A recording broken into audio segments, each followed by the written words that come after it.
de Jésus-Christ selon saint Matthieu, au chapitre 5, des versets 43 à 48. En ce temps-là, Jésus disait à ses disciples, « Vous avez appris qu'il a été dit, tu aimeras ton prochain et tu haïras ton ennemi. Eh bien, moi je vous dis, aimez vos ennemis et priez pour ceux qui vous persécutent, afin d'être vraiment les fils de votre Père qui est aux cieux. Car il fait lever son soleil sur les méchants et sur les bons. Il fait tomber la pluie sur les justes et sur les injustes. En effet, si vous aimez ceux qui vous aiment, quelle récompense méritez-vous? Les publicains eux-mêmes n'en font-ils pas autant? Et si vous ne saluez que vos frères, que faites-vous d'extraordinaire? Les païens eux-mêmes n'en font-ils pas autant? Vous donc, vous serez parfaits, comme votre Père céleste est parfait. Au nom du Père et du Fils et du Saint-Esprit, Amen. Bonjour chers frères et sœurs dans le Christ. Rendu au mardi de la 11e semaine du temps ordinaire, nous sommes appelés à méditer sur l'évangile de ce jour qui nous invite à être parfaits comme le Père Céleste est parfait. Mais une perfection qui va au-delà de l'apparaître, une perfection qui va au point d'aimer son ennemi. Quelle surprise! Il n'y a aucune religion, allez vérifier, qui parle de l'amour de l'ennemi en dehors de la religion chrétienne. Qui parle de l'amour de l'ennemi. On demande d'aimer l'autre, mais aimer son ennemi, c'est le propre du chrétien. Donc c'est ce qui fait du chrétien ce qu'il est. Chrétien parce qu'il aime l'ennemi. Et d'une certaine manière, si je n'aime pas mon ennemi, je ne suis pas chrétien. Si on voudrait comprendre le texte dans ce sens-là. Pourquoi l'amour de l'ennemi? Parce que le Seigneur se rend compte que nous sommes tous des hommes pécheurs. Personne d'entre nous n'est parfait. Et puisque personne d'entre nous n'est parfait, nous sommes appelés justement à aimer l'autre malgré ses limites. Malgré ses limites.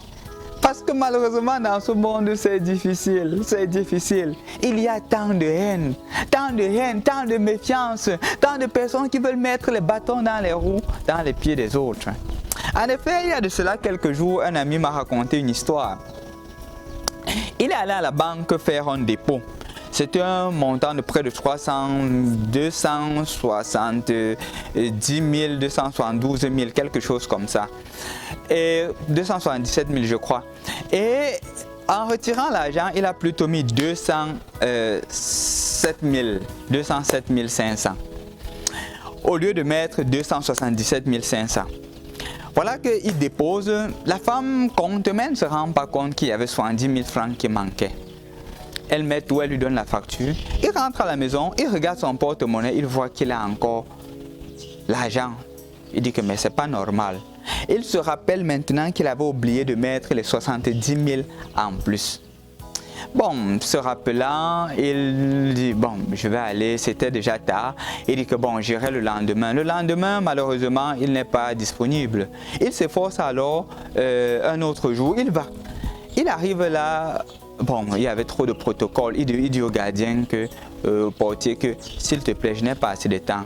Il y a telle dame qui n'a pas reçu tout l'argent que j'ai donné. Donc, elle a reçu l'argent, moi je voudrais lui remettre. Et le portier lui dit que, oh non, désolé, la femme n'est pas là. Il demande alors que, bon, est-ce que je pourrais avoir son contact? Il dit que moi je ne l'ai pas. Pardon, tu peux aller demander à son collègue. De façon exceptionnelle, le portier, conscient de cette situation, le laisse entrer.